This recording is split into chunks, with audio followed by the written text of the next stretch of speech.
There are a good many people, specialists in the field, as you know, who believe that language is simply a matter of training, that a child can be trained to speak, and that there's nothing unique about this. You, I know, feel that there's something more than simply training. Why do you feel that there's something more to learning language than simply training? Well, first of all, it's worth mentioning that most overwhelmingly people learn language without training. I mean, if you simply immerse a child in a situation in which language is spoken, he acquires the system.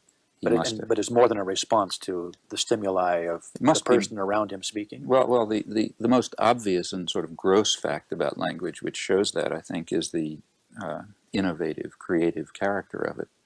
I mean, every child is capable of understanding and producing very complex structures which have no simple relationship, no point-by-point relationship, no relationship on the basis of analogy, let's say, to the experience that he's presented. The generative, creative structures of language. Just that you can, as we're talking, we say new things, which we may not have said before. We hear new things. I mean, language is, well, as we talk, there's very little repetition in what we say? Well, if you really were to see how little repetition there is, you can, let's say, take a book or a newspaper or a library, for that matter, and search for repetitions of phrases or sentences and so on. They occur, but rarely so.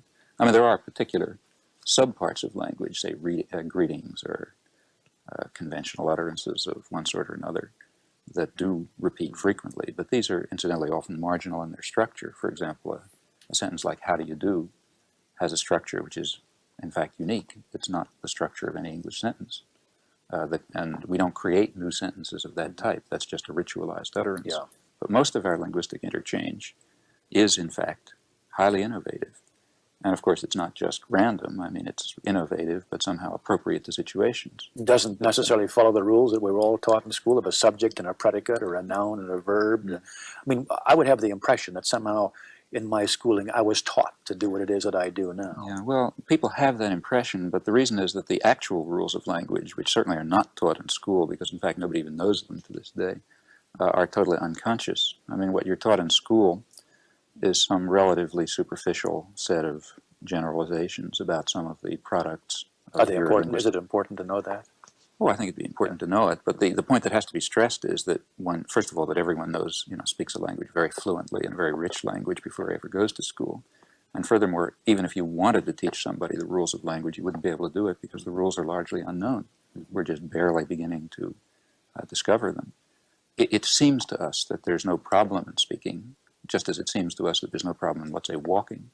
But if we were to try to design an automaton, let's say, that would walk or ride a bicycle or identify a person. I mean, for example, if you look at me from one point of view, and if I turn my face, you could still recognize me. Yeah. That's not so easy to do. I mean, we can do it because we have some special unknown capacities for perceptual identification. Well, in the case of language, too, we have this whole totally unconscious set of intricate mechanisms. I mean, something's built into the system? Well, I have no doubt that most of the richness of the structure of language is just the biological property of the organism. Can't be taught any more than you can be taught to have two arms and two legs. You've got no way that you can X-ray it or well, put your finger on it. At the moment, neurophysiology is not in a state where one can detect the physical structures that underlie linguistic use. I mean, only rather gross things are known. For example, it's known that language is controlled by the brain has two hemispheres, and language is controlled by one dominant hemisphere. Incidentally, humans are, as far as I know, as far as anyone knows, the only organism that has lateralization, that has specialization of the two hemispheres. Apes don't, for example. And this is, as is well known, this is closely connected with language, and areas of the brain are known that have special relevance to various language functions. But when you get into the detailed, intricate structure of the system, it's still a mystery, entire mystery. One might say the same about learning. Nobody knows anything about the neurology of learning either, for that matter. Now, one of the most controversial things that you've come up with is the fact that what you're saying is true not only of English, but true of all languages. There's a commonality that runs through all languages. I would have guessed that some languages were so rigidly structured that if you learned a set of 20 rules, it would take care of all situations. Well, see, if what I just said before is true, that is, if a great deal of the structure of language is just a biological property, that you bring to the learning situation, not something that you acquire in it. And if we further assume, as is unquestionably the case, that humans are not specifically adapted to learn one language or another, that is, there's no racial difference that makes it easier for you to learn this language or that language or something of that sort.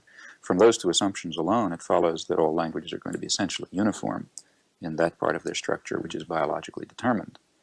Just as there are only going to be certain possible limitations in the kind of gait that you can use when you walk.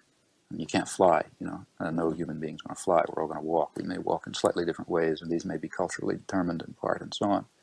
Well, I don't want to press the analogy too far. There's more differentiation in language than that. But still, I think that there is simply a biologically determined, rich framework, which we can learn a lot about, incidentally. I think we can find out a good deal about it, and there are interesting theories about it that predispose us to acquire a system of great complexity of a very specific sort on the basis of a very slight familiarity, a very slight exposure to data. See, one of the most remarkable things about acquisition of language is that the child, or for that matter an adult, has had very few seconds in his lifetime, and the total range of data available to him is rather small as compared with his ability to express himself and to produce and understand sentences and utterances and discourses as he does in his normal life. And that again indicates that there's a rich biologically determined structure, which therefore must be uniform across languages.